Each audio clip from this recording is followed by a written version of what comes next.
Dare I say it? Dare I say it? Friday again. Nuts. What's more nuts is that we even had some rain and snow today again. It's dark outside, gloomy.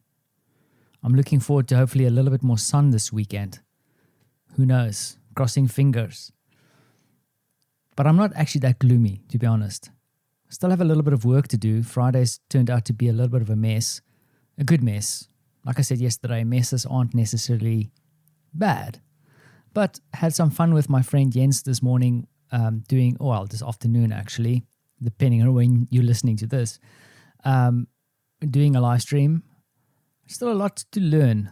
I felt like he was super receptive and in the space to share lots of experience.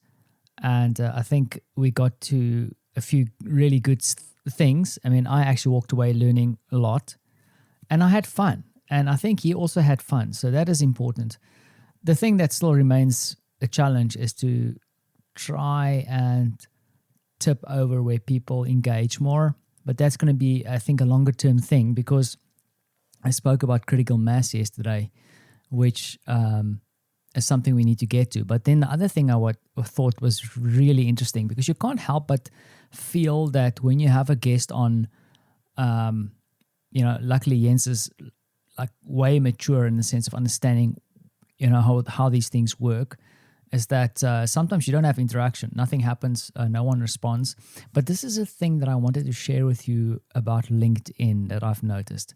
In fact, a lot of feeds out there is that you share stuff, people see it, but a lot of people don't necessarily engage. I think there's a lot of reasons for it. Specifically on LinkedIn, I think a lot of people don't want to engage because they either feel they're too mature or too important. I mean, it sounds silly, but I've seen it. Or they don't want to give credit, or they're kind of just scrolling through, or they're just lurking. Because what the interesting thing is that we did the feed today. We had a long conversation. It was good. And we did mention, I wonder, if there was any track. And Jens went to look at his profile, and the amount of people who was looking at his profile or accessing profile shot up. So people saw him with me talking and then clicked through to see who this guy was. So people are definitely kind of noticing what's going on. In fact, he also received the email after the feed from someone who watched to reach out, and it might turn into business potentially. So you don't know how these things work. It's strange. It's really very, very interesting. The reason I mention and think about it is I remember when I started my website back in the day in a very, very niche space, and I think that was also important to mention or to note.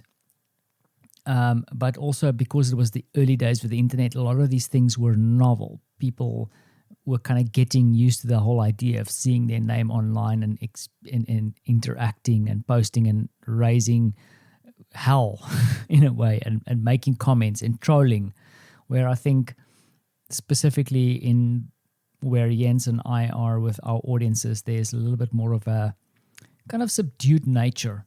But then I had a few comments today and also a few messages after and during the feed that I really appreciate people encouraging me to continue, and I will do so for now. I mean, it's the practice. You have to keep on practicing. So that was kind of the extraordinary of the day, because it's not entirely the extraordinary. The most extraordinary was spending some time with Francie again this morning, taking a walk to the kindergarten and having this imaginary adventure with all kinds of things happening. I really need to record that for prosperity. I promise I'll share that with you soon so you can hear what he's getting up to, because we are definitely having fun on our little strolls, and it means a lot to me to be doing this with him. And then Martha has taken a break today, so she's sitting on a couch now eating popcorn and just relaxing. I need to finish off a few things before I end my week. And looking forward to the weekend. Francie's going to go away with grandma for a little bit. So I'm going to miss my little boy for at least a week, I understand. So I need to see how that's going to play out. So let me finish up here so I can go spend time with the terrorists. I hope you're getting to spend time with one or two terrorists in your life too. We value them. They're awesome. Thanks for listening.